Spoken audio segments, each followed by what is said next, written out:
Broadcasting live. It's America's longest running talk show on computers. It's Computer America, bringing you the biggest names in technology with guest interviews, new products, and your emails. Listen live at computeramerica.com on any device around the world. Email the show at live@computeramerica.com or find us on social media. Be sure to check out our website for contests, giveaways, show notes, live video stream, podcasts, and more. You're listening to Computer America.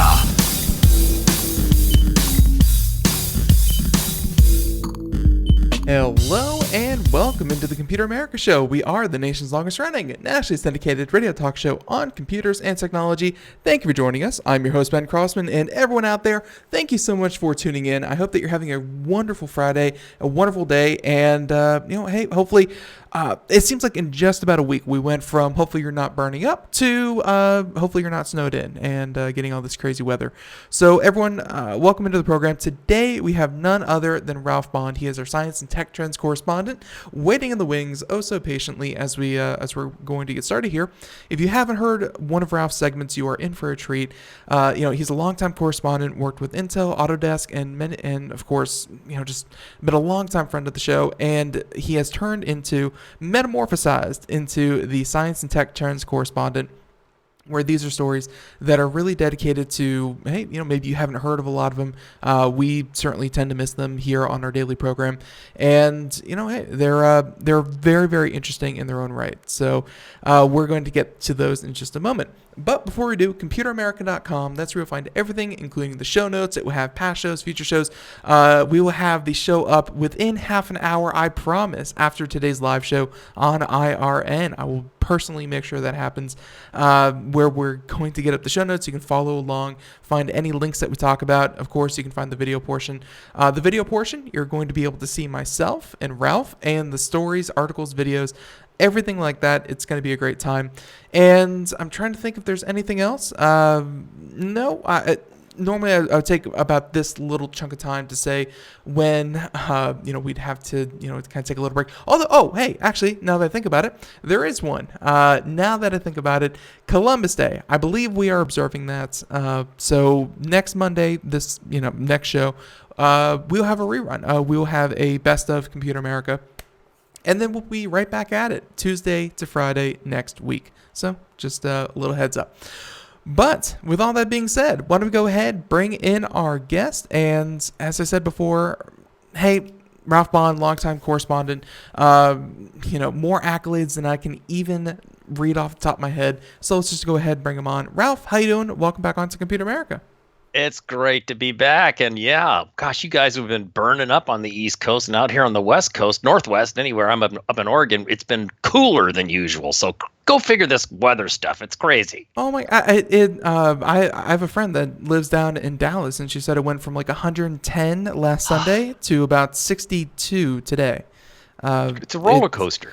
Oh my God! And of course, my brother lives in Colorado, so I'm sure we haven't heard from him in a day or two. I'm sure he's under 10 feet of snow, whatever it may be. But yeah, weather aside, I'm glad that you're doing well, and I'm glad that you are cooler than usual because you are usually super cool. Let's go ahead and just give the folks a little taste of Ralph. Tell us why you like to come on the show, talk about technology, what interests you about it, and just a little bit of your background. Well, sure. Yeah. As you mentioned at the outset, I was with Autodesk for about 10 and a half years or so. That was the end of my active full-time working career. I'm now semi-retired. Before that, I was almost 14 years with Intel Corporation up here in Oregon. Just loved it. It was wonderful.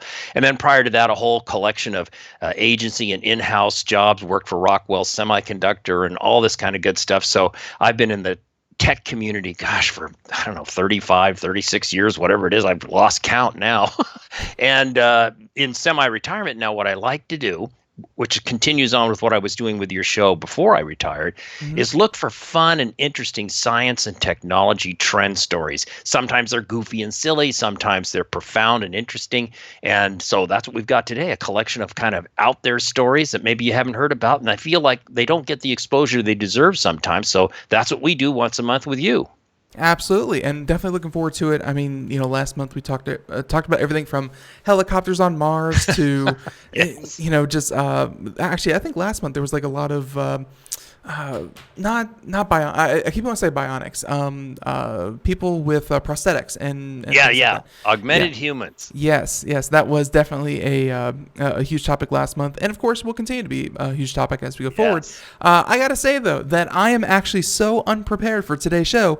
I don't have a link to the show notes myself, so Oh, no. before I can even say, "Hey, let's get started," if you could post that in anywhere, or I assume Skype would probably be the best way to kind of do this. Yeah, if you could post a link to that, and then we'll go ahead and get started. Oh, sure. Let's see here. I don't have them posted online, Ben, unfortunately, so I can't think of a way to do a quick link. Could you? And I'm assuming it's like a Word document. Yes. Okay, right. I'm going to try this, and hopefully Skype doesn't blow up. Control A, Control C, Control V in the Skype chat, and just copy and paste the whole thing into Skype chat, and we'll do our best there. Oh, sure. You want me to do that? Yeah. Just Okay, give it so- a try. So I can just use the traditional Windows copy commands and then do paste, right? Right. Control C, Control V, and hopefully, Alrighty. ladies and gentlemen, hopefully this works. And yeah, and This is part of the adventure here. This Absolutely, is part of the but- technology adventure today. I will say that if you have enjoyed myself and Ralph in the past couple of months, he's been doing something very cool lately, where he'll take kind of his own personal highlights, his own personal take on these stories. Yep. If you want to read the entire article on itself, Ralph of course sources everything. But hey, these are the hot takes. These are kind of his opinions, and yeah. So always more reading to do. Ben, should I put it in the text exchange that you and I are doing? Yes. Or Yeah, sure. Okay, let me try that and see what happens here. Obviously, if you've ever seen these show notes, they're usually about 18 pages or so. So Yeah. we're gonna see what happens when you copy and paste. I'm seeing it in the zone where I chat with you, so I'm seeing it pasted in there. I don't see any of the images, but I see the Sure. links and I see the notes. Well, the notes and links should be enough for me to kind of Perfect. follow along and click things like You that. got it. Hopefully, although I don't see them yet, hopefully maybe they're still in the process of kind of sending. So, I mean, you could do that, and then worst case, before we just kind of throw up our hands and Sure. say we'll get on with the show here. The other thing you can do while that's pasting is you could also try sending an email and Yeah, let's do that. just Let me copy and do paste that. it in an email and send that, and then You we'll go got it. ahead. Everyone, as riveting as Oh. this I'm sure is, story number one.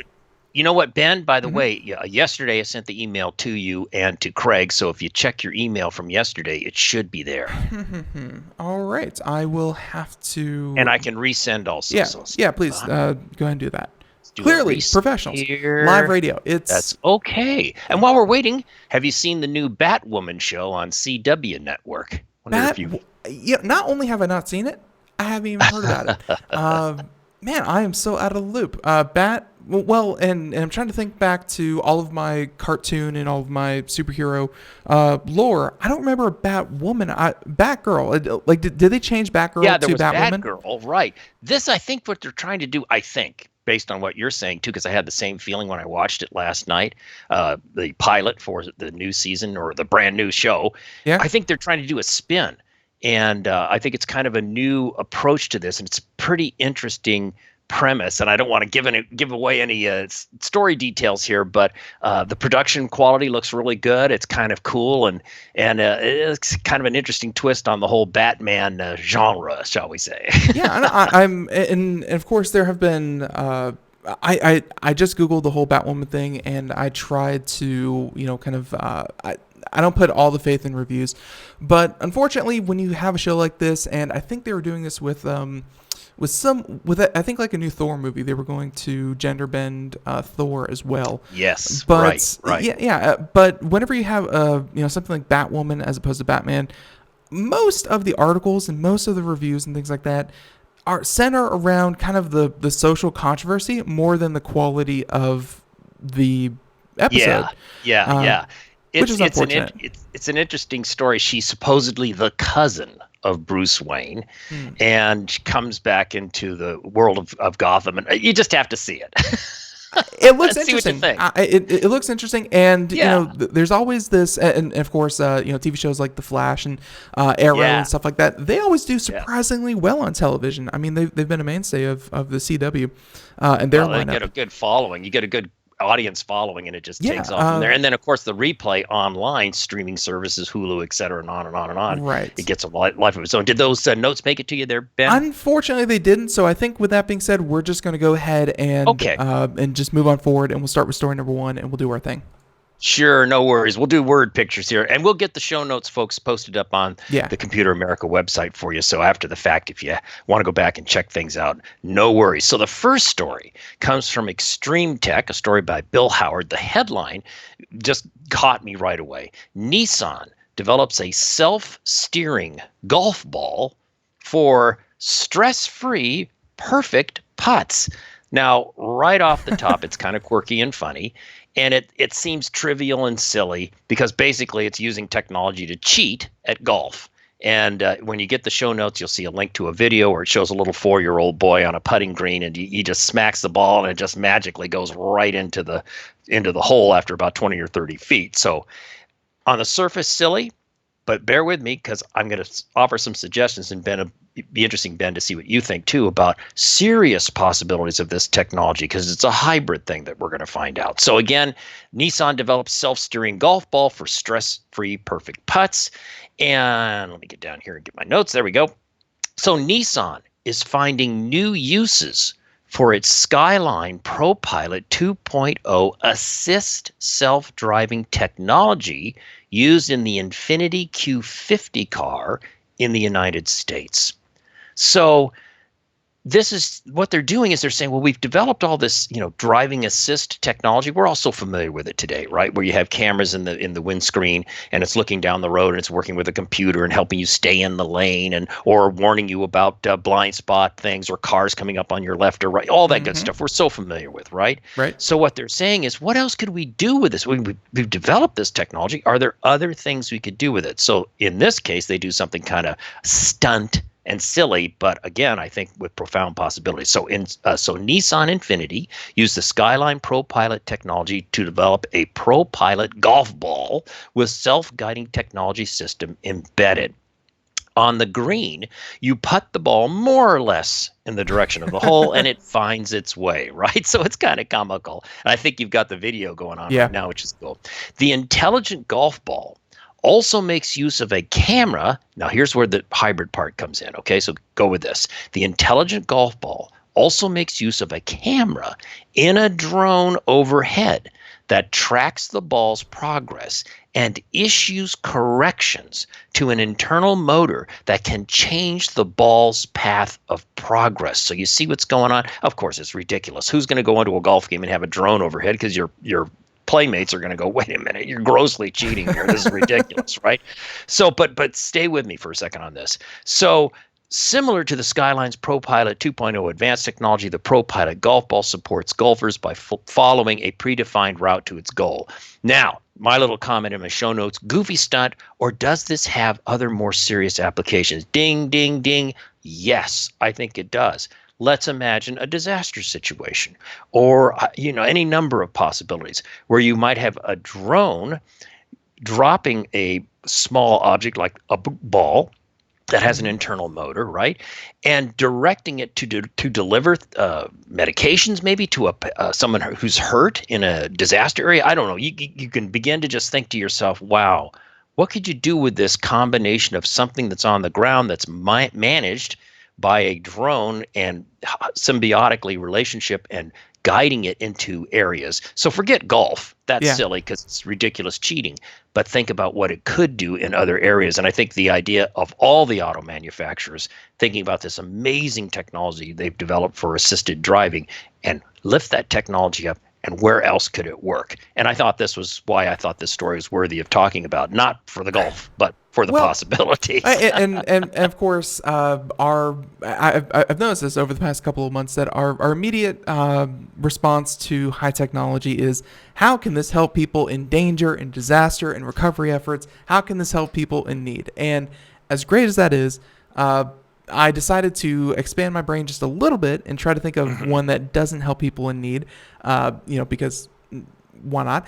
I could think of a technology like this working in grocery stores, for carts and, guiding the carts back to either out of the parking lot and into, the kind of the holding areas, or even back into the store themselves.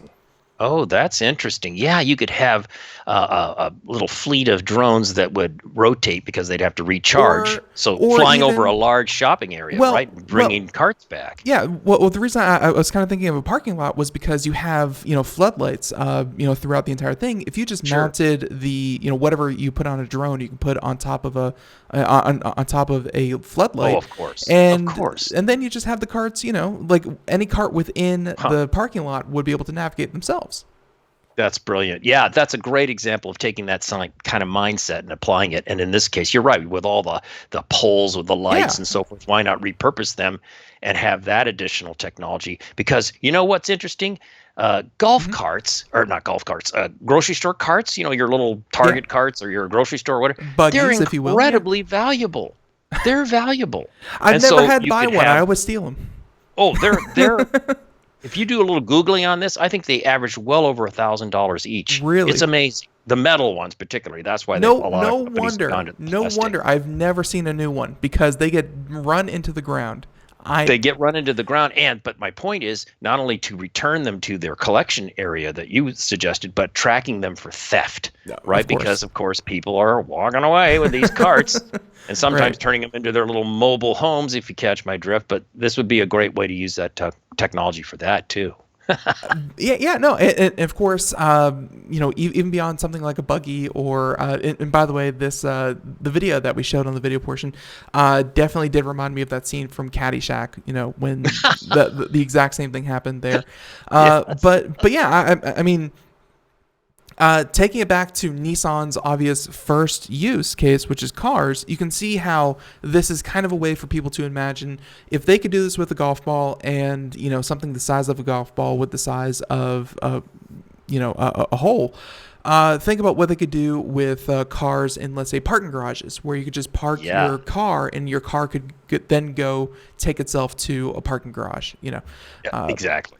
Yeah. And one last point to make is that if Nissan is working on this, that Daimler, Mercedes, Volkswagen, everybody, Toyota, everybody's working on the exact same thing. So very interesting. Cool. And I definitely like the ProPilot golf ball. I don't think they'll ever actually sell these things to the public, but it was a good use case. I like that. Yeah, fun. Hey, did the notes make it to you in your email yet? I have given up all hope on that. Okay, we'll work on that after the show, and we'll and we'll post them for everyone after the show. Perfect. But we're gonna do our best. Sounds good. So the next story, Ben, is from Popular Mechanics, a story by Kyle Mitsukami, and the headline grabbed my attention: Pentagon shelves research into particle beam weapons for now. So good old particle beam weapons, right? The infamous death ray kind of thing. So here's the story. The Department of Defense, DoD, let's make it easier for me, is pushing hard into directed energy technologies, particularly lasers, which we're very familiar with, right? Mm-hmm. But there's one weapon that won't be deployed in the field anytime soon. That's neutral particle beam based weapons. So for me, I needed a little education. What are neutral particle beams? They're basically the death rays. And if you're old enough, real old like me, you remember that Flash Gordon, the great fictional character from decades ago. There was a great episode called The Death Ray from Mars. And so that's where it got popularized in the language of our jargon and so forth. And it was applied to this neutral particle beam effort by the DoD. So it's kind of funny. But neutral particle beams involve accelerating streams of atomic or subatomic particles to nearly light speed. Holy smokes. And shooting them downrange at a target. And the Pentagon wanted to use it to destroy enemy ballistic missiles shortly after takeoff. Kim Jong-un, are you listening? Just over a year after announcing a renewed interest in this technology, the Pentagon has decided to shelve the research into neutral particle beams, stating that they were not near term enough. So they weren't coming to development at the stage or the pace that they were happy with. So originally, though, the Pentagon had hoped to conduct a particle beam test in space sometime in 2023, so not that far away. However, as the article notes, the Pentagon is still forging ahead with research into lasers and microwave weapons for use by ground forces, air forces, and in space. So just kind of interesting, the classical death ray on the shelf for now. Yeah, and of course, let's see if this works here in the background without overriding. So 1 second, trying to get something work here. Sure. Let's see, where is it? Oh no! Well, wait. I know exactly what's happening. Here we go. So let's see if we can play that in the background while I talk. Flash Gordon theme song, if you didn't catch that. So, but yeah, I mean, we've heard about all these futuristic weapons, and you say how funny it is that that they'd be working on something like this. But just like Star Trek and so many other pop culture things that today's researchers grew up on, we've seen that the things that they want to create, or the things that they can kind of imagine what they want to create, comes from pop culture, comes from what they grew up on. It's what they're thinking of. It's the tricorder from Star Wars. It's the particle beam from Flash Gordon. It's whatever it is from science fiction is what they're going to try to make when they have research money and grant money all over the place. Well, and smartwatch, Dick Tracy. Yeah, luckily they went with the watch instead of the shoe. That was definitely a good move. But yeah, it's just whatever they grew up on is what they're going to try to create. So you say coincidence, I say it makes all the sense in the world. It's good to know that they're still working on other ways to kill people, rail guns and lasers and hypersonic weapons and things like that. But the future of weapons is so strange because a lot of them are I think we've reached the pinnacle back, and you may remember this better because I've heard my parents talk about the nuclear bomb drills that they used to have back in the Cold War. Oh yeah. Yeah, like hiding under a desk was going to really save you. But yeah, right. Like I feel like we've kind of reached the epitome of the most destructive weapons we can have. And now we're working on more precise weapons, more, even non-lethal options for weapons. Things that are honestly, trust me, I don't like hearing lasers from space are going to kill people, but it's probably better than a nuke. And they're working on alternatives to these incredibly horrible weapons. So yeah, that's an interesting perspective. Good. That is an interesting point. Yeah. So, hey, okay, so there you go, and Pentagon giving up on, who knows? Maybe we're gonna come back to this article in like 3 years and be like, oh, they never stopped working on it. They never stopped working on it. They actually perfected it, and they just didn't want to tell anyone. Yeah, that's it. There you go. Maybe they want the bad guys to think we're stopping. Maybe that indeed. So that's story number 2. Let's go ahead and go on over to story number 3. Story number 3. This comes from a Reuters news service news release announcement from Intel, and the headline was Intel, good old Intel, right? Chip maker, right? Intel to use Tokyo Olympics, to show off 3D tracking and other new technology. Kind of fun because it's got the Tokyo Olympics and all that good stuff. So it says here, tech giant Intel Corporation has announced it will use the Tokyo 2020 Olympic Games to show off a portfolio of new technology, including artificial intelligence-driven 3D tracking of athletes to augment broadcasts of events during the games. Wow, I mean, just imagine what that could be all about. The tracking technology will use mobile cameras to capture video of Olympic events that will be used to create visual overlays and analysis. So timeout, think about your NFL football game or even college football that you watch on TV, right? And you see the overlays of the line of scrimmage and the 10-yard line and the players after the play is done, all the great overlay graphics that they can do and so forth. What they're talking about here is taking it to an even more extreme level with artificial intelligence-driven 3D tracking of athletes and so on and so forth. So one can only just imagine what this might look like. It'll be fun to wait and see. So the tracking technology will use mobile cameras to capture video of Olympic events and use to create, I already said that, part about visual overlays and analysis. Going on, Intel also said it will use virtual reality to create images of venues to help train the staff. Whoa, that's cool. So all the thousands of people that are going to be working these facilities, get them with the VR goggles, as it were, and help learn, and before the structures are even finished or open, to help them learn how to work within the building. I think that's very clever. And then live virtual broadcasts will be available for track events such as boxing, beach volleyball, and the opening and closing ceremonies. Wait a minute, live virtual broadcasts. This is going to be really, really kind of cool. Imagine you're sitting at home, can't get to Tokyo. Okay, pop on the old VR and all this sort of stuff and have an experience live. I mean, that's wow. I just think that's really profound.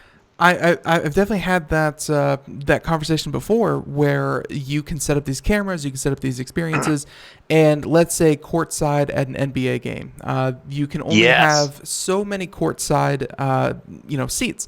But if you dedicate one seat and you broadcast virtual reality, suddenly you can almost put yourself in. You could put hundreds of thousands of people into that one seat. So it's something that, and kind of like what they're saying here with the opening closing events, getting right up into, the event itself. These are views that you would never have access to, even while you're there. This is very impressive. Exactly. Oh, it's very impressive. I just think, especially with something like the Olympics. Millions of people across the globe, of course, are interested in the Olympics, and the thought that you could have, hopefully, a quality virtual live experience, virtually be there. Oh, it's transformative. It's just, I think it's extremely exciting. Here's another cool thing, but there's more. Intel said its chips would also be used for facial recognition systems, tracking some 300,000 people attending the event, including, of course, athletes, volunteers, journalists, and staff entering and exiting the Olympic venues. Creepy. Well, of course, security. This is clearly a motivation. It didn't say it in the announcement, but it's got to be. And I certainly think that's a wonderful use of technology. And then on a somewhat more fun side of the story here, the company Intel also said it's going to host a 4-day esport gaming tournament in Tokyo just before the Olympics open, with a $500,000 prize pool. So they're going to do an esports competition gaming thing related to this as well, which is kind of just a fun little icing on the cake. There's been definite conversations about whether or not esports count as sports. And while I don't think League of Legends or anything like that has made its way into the Olympic event, I think having this kind of pre-Olympic esport, which, hey, who knows, could be its own tradition starting, this could be the first one. Esports are only going to continue to get more popular. Maybe every 4 years we'll have an Olympic esport event. But Intel's well known for their esports. Their Intel Extreme Masters, I think, are the tournaments that they put on. They put on a great show. I'm looking forward to that one as well. The facial recognition creeps me out, but hey, that's just the nature of the technology. Well, it's the nature of the world we're living in, and I think if it can help better control security for an event like this and avoid terrible tragedy, well, I think it's worth. So that's definitely the motivation behind it. I completely agree with you. It's definitely security, but I think overall, Tokyo, like the 2020 Olympics, I've said this every time the Olympics come up, they're going to start coming up more and more now. So hopefully people know. Did you know, Ralph, that the 2020 Olympics will be some of the first content ever to be broadcast in, you guessed it, 8K. Yes. 8K resolution. Yes. Because I did hear about that. Yeah. Yes. Because now you can go out and buy. Yeah, you can go out and buy 4K TVs, and you have for a couple of years now. But you can only just recently start purchasing 8K TVs. But there's no content for them. There's no content for 8K TVs. Yeah. And how much content is there for 4K? Even as we speak, right? Even that's slowly coming out. Well, yeah. And Ben, not to digress too much, but on this 8K topic, I think where it's more profound is in large presentation venue situations where it's showing original content, business situations, or trade show displays, or things of this nature, where you want to have this extreme resolution at a very large scale. Potentially, maybe I don't know what some of the digital movie theaters today are doing. What their resolution is, to be honest with you. They are still, and I actually just did an article about this. There's the new Will Smith movie. You might know it better than I do. Gemini, right? Yes. The Gemini Man. I think it's called. And we did an article about that. And by the way, Ralph, I know that you're probably waiting for the commercial break. I'm sure other people out there are as well. We actually took that out. So now we're an hour solid of content. So. Oh, okay, cool. Yeah, pretty cool. So, and of course, after the fact and during, Iron's actually handling the commercials, and we're splicing them in after the fact. So if you're listening to us live, hey, you're all luck, all show. So I will say that we did an article about Gemini Man, and they said that it was actually shot natively in 4K, 120 frames per second. And the funny thing is that they actually listed, I think it was like the 16 movie theaters that had access to, I think they only had access to 4K resolution. And it was only like 16 theaters. They were in all the major markets, and they were all AMC theaters. But yeah, most of them run in 2K. You sit down in the movie theater and you see kind of the sides kind of, zoom out or pull back a little bit, because most commercials are shot in, 1080p. And then when the screen kind of pulls back a little bit, the movies are in 2K. So 2K, okay. Yeah. So I think they're like 16 by 10 or something resolution. Yeah. Anyways, so movies are 2K. None of them are 4K. Gemini Man was shot in 4K, 120 frames per second. The first time you're going to be able to watch Gemini Man like the way they intended, because I guess the CGI with Will Smith and his de-aging clone kind of deal. Yeah. The first time you're going to be able to see that is when you buy it for home viewing, and you can watch it at home. Wow. Because no theater in the country is equipped with a 4K 120 frames per second projector. So, fun fact. So that frame rate just blows And then, of course, all of that aside, again, we've been talking about 8K and how there's just no content for 8K. And, of course, there's upscaling technology and things like that, so it's not a complete waste. But the Olympics are going to be the first thing. And, of course, at 3 a.m. when the only thing on is the badminton tournament, is 8K really going to be that important to you? Who knows? Well, yeah. And I think, again, I go back to my thought is, where does this make an impact? Think of these massive trade shows, consumer electronics trade show or something, where you're a company and you're doing or you're doing a big keynote speech to 10,000, 15,000 people audience or whatever it may be, right? Yeah. And to be able to have the kind of huge, massive screens with 8K resolution, and the question about where's the content? Well, you're making the content. You're Intel or you're Microsoft or you Apple or somebody, and you're going to make your own content and you take advantage of some kind of fantastic projection system that can handle 8K. Yeah. Not for you and me to get from our red box down the street at McDonald's. I mean, well, but really, this is kind of where we're seeing, because Rav, I don't know when's the last time you bought a TV. I'm probably going to buy a TV here soon, and of course, it's just for the bedroom. I'm sure I'm like a lot of people out there. I'm just going to get like a 32 or 42 inch TV for the bedroom. You don't need a lot of the larger sizes. Sure. But the 8K televisions that we're seeing, they start at a minimum of like 85 inches. Wow. Which, when 65 was like the top of the top, and now we're at 85 minimum. And I think Samsung is selling like 100, or it's either Samsung or LG are selling a 120 inch 8K television. That's where 8K actually matters, is when you drop $25,000 on a TV. But you're not really going to see the difference of like a 50-inch 8K television. It just doesn't make sense. Yeah, no, it is. And so again, that loops me back once again to the commercial use cases, dedicated special cases kind of things where it does make sense. But yeah, cool. Well, if we're ready, we'll go on to the next story here. Sure. Actually, I had one more point, and I'm looking at it right now. I'm trying to the Jumbotron resolution. That you see at sporting events and things like that.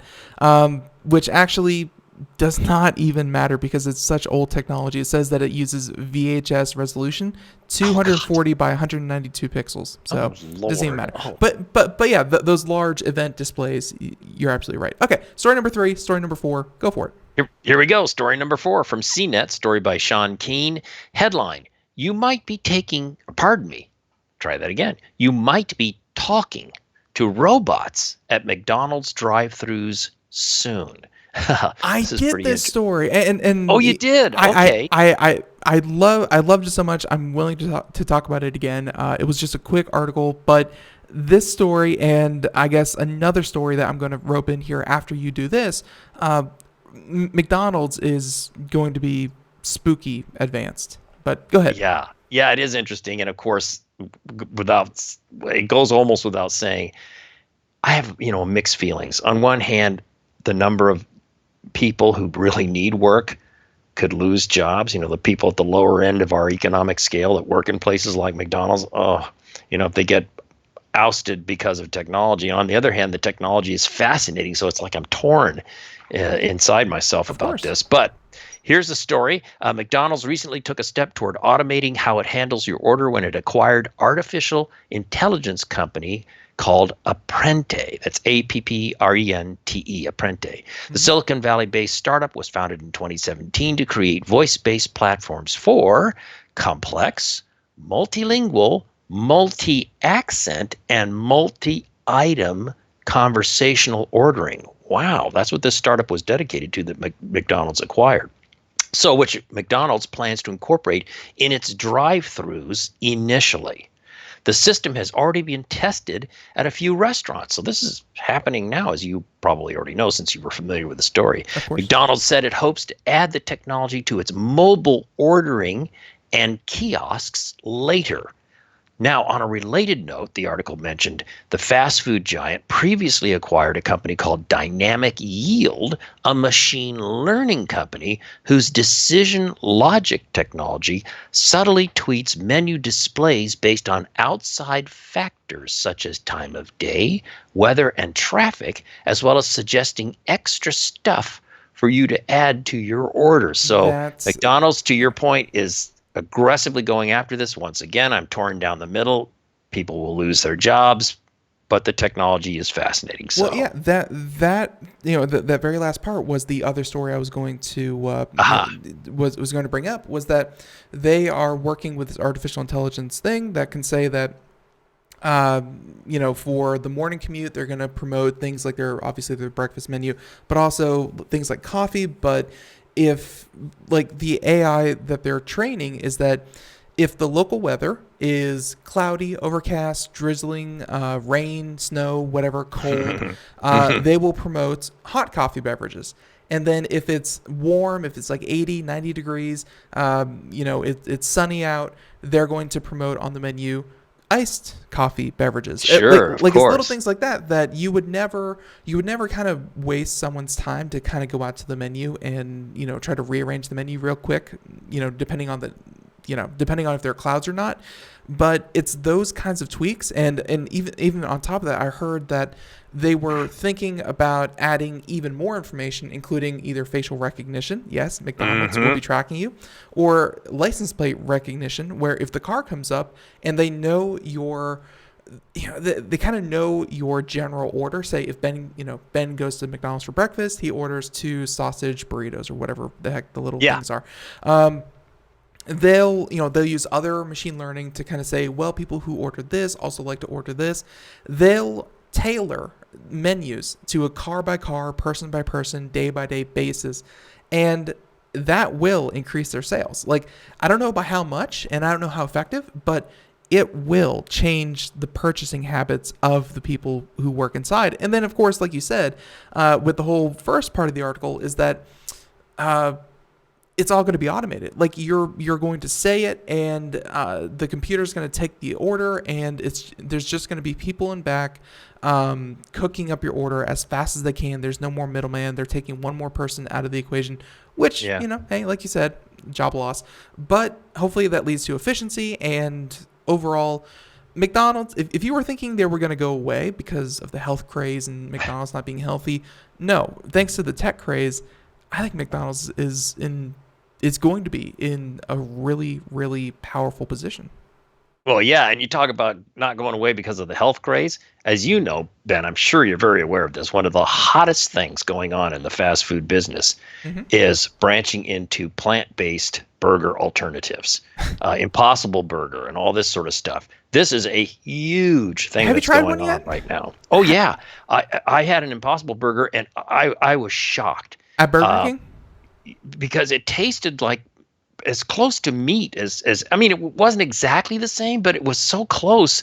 It had that kind of wonderful, the fatty taste that you get in a real burger, right?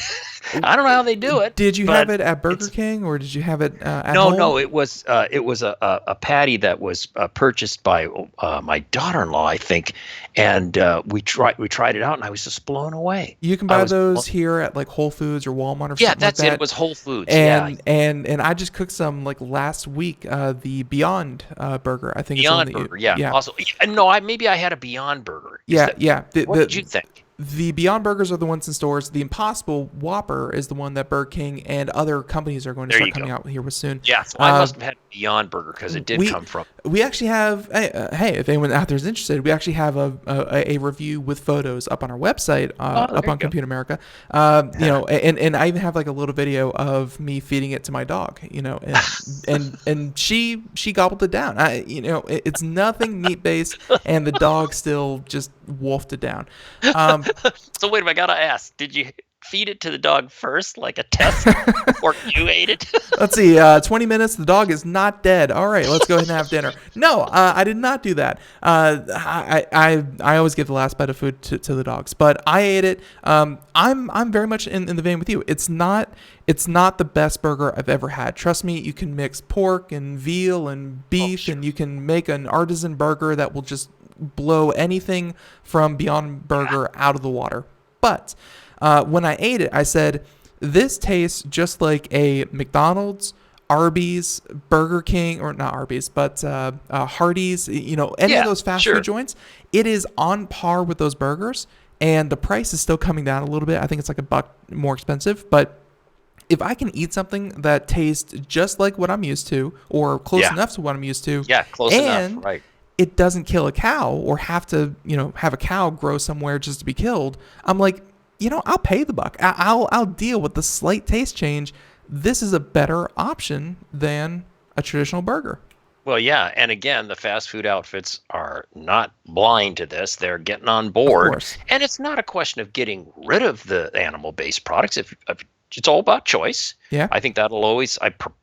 Predict that'll always stay on the menu, but it's just saying, hey, we can bring in a new audience. For my wife is a vegetarian. I am by default a vegetarian as well. Not strict for me anyway, but it might make my wife could say when we're on a road trip or something, oh, well, let's go into McDonald's because they've got a plant-based burger that I enjoy, right? Yeah. So suddenly they've got her business where she would probably never go there. So yeah, and definitely. So the only thing I will say, and this is something that I ran into my first one in the wild on the internet. I said that I was going to go cook one of these, and they're like, "Oh, those things aren't even good for you." I want to make this perfectly clear to anyone out there listening. If you're hoping to eat these things, the Beyond, the Impossible, whatever, for the nutrition, and you're hoping that they're healthier because plant-based, quote unquote, nutrition-wise, they're actually a little worse. Yeah, sure, they're let's see, they're a little worse because they have a little bit less protein. Yeah, I've heard that. They have the equal amount of calories. Saturated fats are up there just to get the fats. Just like you were talking about the taste and the chew. It's really almost negligible when it comes to the nutrition of these things, which is, I think perfect, because if you were going to eat a burger anyways, and then you really don't care that the nutrition facts are about the same. It's about comfort food, baby. Yeah. So who really cares about the nutrition?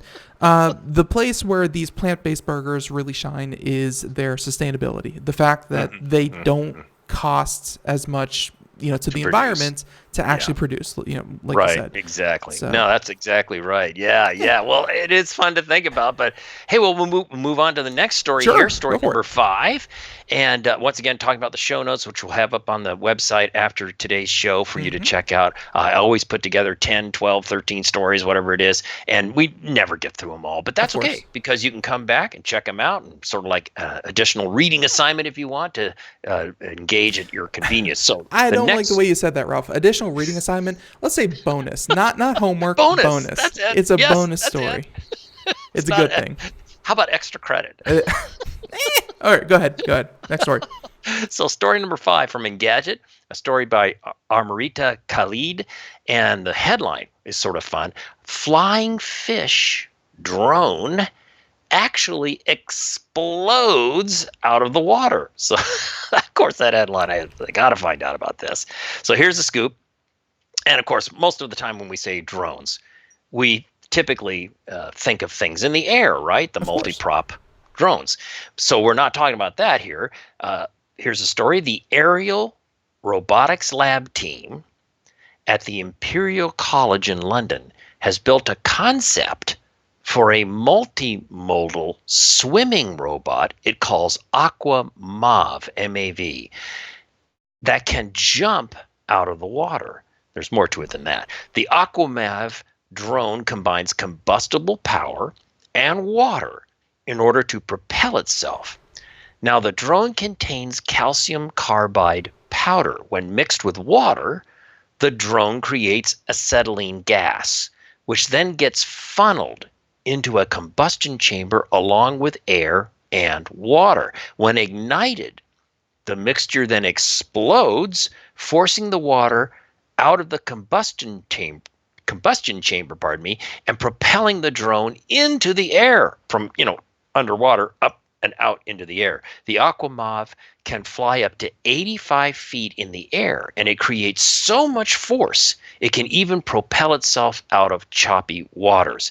Now, the funny part about this story is this next sentence, and I'll explain why I think it's kind of curious. It says scientists believe it can be used to collect water samples during natural disasters such as floods or to monitor ocean pollution. To me, I'm not quite sure how something that's, submerging and going along and suddenly can it just, jump out of the water like a flying fish and go Right. 80 some odd feet.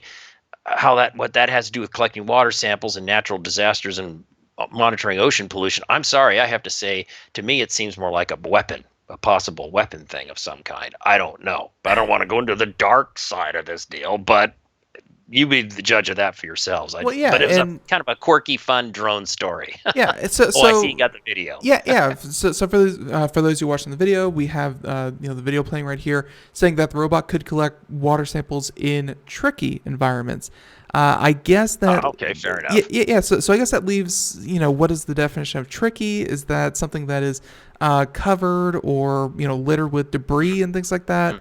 Maybe where you couldn't push a boat, but you could throw one of these things in and then it could propel itself back out, and hopefully you could scoop it back up somewhere else. This kind of no offense to all right, so science robotics. This was again the Imperial College London Aerial Robotics Laboratory. No offense to the Imperial College of London. This seems like one of those science experiments where you put a lot of air pressure into a 2-liter soda Yes. bottle and you explode it out, and you Whoa. propel it. It seems Yeah. like someone just kind of did something pretty basic. I mean, I'm sure that what was More the like mixture? a toy. Yeah. More like a toy. Where calcium carbide. I don't claim to be a chemist. That's my brother's department. Calcium carbide powder, I think, is a pretty known entity. So for them to just kind of strap a little container to this drone and then say, "Oh, well, we can do this," it's like, well, yeah, you could always do that. That's chemistry. I don't know. Yeah, it's sort of like a Boy Scout experiment or Girl Yeah. Scout. Wait a minute. No, I can't say either one anymore. Scout The experiment. scouts, yeah, that's right. But hey, hopefully, I guess the difference here is the application of it, and I guess really the marketing of it and what you could do Yeah. with it. I'll Well, it kind of admit, seems like a one-off toy to me. I agree with you, but it was sort of quirky and goofy, so I thought, what the heck? I'll admit, I've never seen this idea before. I'm not saying that no one has ever thought of it. I'm saying I've never seen it. So, Ralph, you did your job well. And the next one is really cool. This gets more serious and interesting, in my opinion.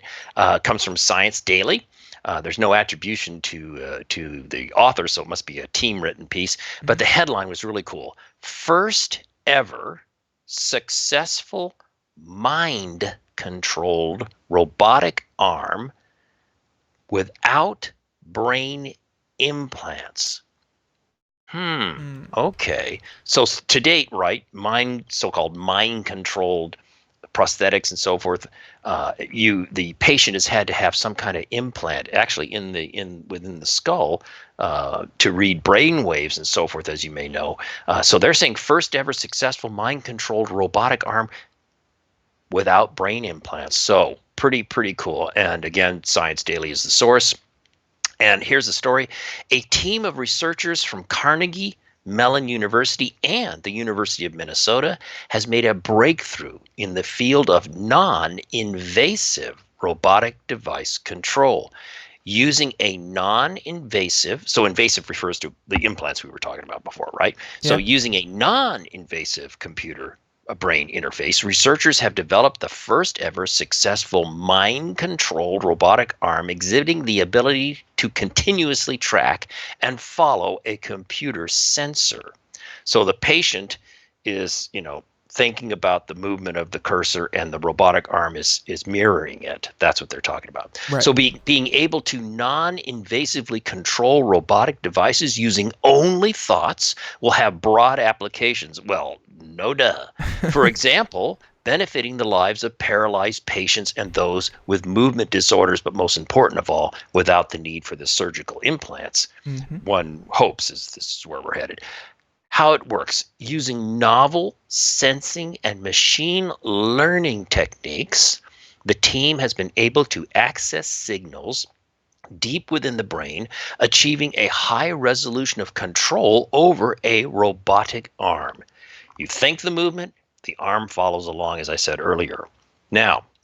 Until now, however, brain-computer interfaces that have been successful in controlling robotic arms have used surgically implanted invasive brain implants, as we mentioned before. These implants require a substantial amount of medical and surgical expertise to correctly install and operate, not to mention the cost and potential risks to the patients, the subjects. As such, their use has been limited to just a few clinical cases. So, is this going to win the day? Is this?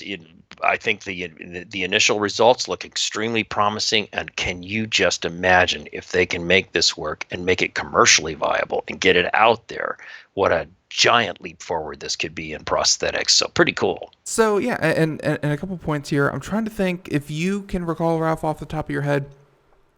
Do you recall the neural interface that Elon Musk is working on? I don't know it in detail, but I know what you're referring to. Yeah, he has his own company that, and it might just be called like Link or Neural or something like that, that he's working on. But yeah, it's almost the same technology, but his application is, of course, I'm sure you could apply it to paralyzed patients and things like that. But really, he thinks that interacting with technology in the future, a keyboard and mouse has served us really well for the past 30, 40 years, but he thinks that the future of interacting with technology in general is that you just think, and the technology does what you think. And that's going to be, you could still have a keyboard and mouse, but it's also going to augment with this kind of technology where you just think about something, and even if it doesn't control, as this article here, even if it doesn't control a robotic arm, it could control an operating system. It could control a program, some kind of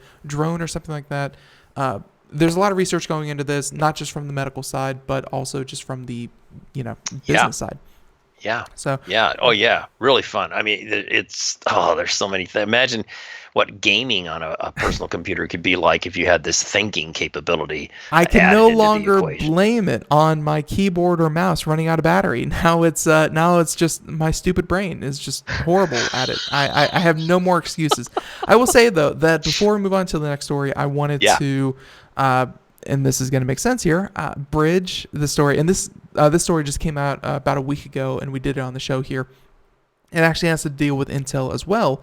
And Intel, and I'm not sure if you heard about this, but it was Intel with their 2-year-long project with Brown University with a bridge for your spinal cord.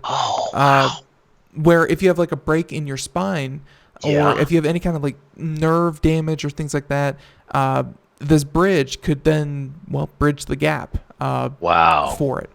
So obviously, Bravo. and obviously for people who maybe lose some kind of sensation or mobility in the lower half of their body, it's because their spine has damage somewhere midway down. Sure. This one uses artificial intelligence, and this is why I wanted to bring it up, because I'm sure Yes. the other story is going to do much the same thing, where it's not even about teaching someone to use a robotic arm or teaching someone to use this spine bridge. It's going to be artificial intelligence, and essentially a doctor sitting with you thinking, saying, grabbing, let's say, your foot and bending your foot and going, think about bending your foot. And that signal is going to come from your brain, go to the bridge. The artificial intelligence is going to recognize that as, when I receive this signal, I move the foot, and the signal is coming from your foot because the doctor's moving it, and the AI will be able to control your foot, and to you, it will be seamless. You will think, and your foot will move. That's super, super cool. I mean, that's really, really neat. As you were speaking, I was thinking of this first Star Wars movie where Luke gets the thing in his forearm, right? Yeah, the hand, and they're like touching. Or is that the second movie? Well, that was the second. It's second or third. Whenever he got his arm chopped off by Vader. Spoiler alerts. Vader's his father. Yeah, and they're touching the pistons and they're bending the. Yeah, I know what you're talking about, but. Much like that story, so there's obviously the first successful mind-controlled robotic arm without an implant. This one will be surgical, but it's using artificial intelligence with that spinal bridge. Technology and medicine. I'm actually privy to a lot of studies and white papers and things like that through the show. And to save all of you a little bit of trouble, I did not book them on the show, but I was sent an industry report saying that medical technology spending increased from like $25 billion in 2015. And by 2020 or 2021, whatever the article said, it's going to increase to, I think it said something like $750 to $800 billion. I believe it. Technology and medicine are just mixing faster than we know. Ralph, I think we have time for about one more story. Yeah, well, let's try to see if we can get this one in. Comes from Science Daily. It's a press release from our MIT University, not MIT University. R is in Roger, MIT, and I'll explain. Headline, laser printing technology produces waterproof e-textiles in minutes. Again, from Science Daily. Here we go. The next generation of waterproof smart fabrics will be laser printed and made in minutes. That's the future imagined by researchers behind a new e-textile technology. Scientists from our MIT University in Melbourne, Australia, have developed a cost-efficient and scalable method for rapidly fabricating textiles that are embedded with energy storage devices. That's the key. In just 3 minutes, the method can produce about a 4-inch square smart textile patch that's waterproof, stretchable, and readily integrated with energy harvesting technologies such as solar. The technology enables graphene supercapacitors, powerful and long-lasting energy storage devices that are easily combined with solar or other sources of power to be laser printed directly onto textiles. And so these energy storage devices could power smart and wearable technology gadgets, as you can imagine. That's my own little insert here to the story. The growing smart fabrics industry has diverse applications in wearable devices for consumer, healthcare, and military sectors, of course. For example, these kinds of textiles, again, the textiles we're talking about embed the power capturing and retention, so that in turn those power retention and flexible fabrics could power, I don't know, smart devices and of anything you can possibly imagine, right? That's what's going on here. So the net result, you could have systems, clothing-based systems that would be good for monitoring signs, vital signs for patients, to tracking the location and health status of soldiers in the field, and monitoring pilots or drivers for fatigue. I mean, the world's the limit on what the possibilities could be. So I thought this was really kind of a fun story. So, my problem. My problem with this story, and Ralph, let's see if you can spot it yourself. The technology that is promised to make this possible, what are they using? Little pop quiz for you. Well, it says it's laser produced. Graphene. Oh, the graphene part. Yes, we have talked about graphene ad nauseum in the past. And what can graphene do? Or what is the only thing graphene can't do? What is that joke? That joke is the only thing graphene can't do is leave the laboratory. It's promised revolution in computing, in processors, battery, solar cells. It's promised to revolutionize the world. We just can't make it. We just can't make it effectively. So I'm sure they can do this. That's a fair point. Yep. And graphene seems super interesting for clothing. I like what they're doing. It's just, don't expect anytime soon, because we're still waiting for that miracle graphene to... Well, yeah, and isn't it interesting how a couple of years back, graphene was just like the darling of technology. Yeah. Just everybody was going off on it and stuff. And then the reality set in. You make a really good point. Yeah, unfortunately, when it costs about, $100,000 to make one piece of clothing, it's just not effective. So, Ralph, there's music playing in the background. If people want to find out more, Ralph Bond Wicks is usually what we kind of... link people to, of course, find you on social media and things like that. We'll have links in the show notes. Ralph, until next time, I want to thank you so much for coming on the show. And hey, we'll make sure all of our schedules, the holidays are coming up, busy time, and we'll make sure, everything is sorted. Ralph, thank you so much for coming on the show. Hey, always great to do it. Hey, look, you even have new pictures. You look good. Thank you, Ralph. Thank you. And everyone else out there for tuning in. Thank you for coming on. Thank you for listening to Computer America. We'll catch you next time. Remember, no show Monday, Tuesday. We'll be back at you, everyone. Until then, bye-bye.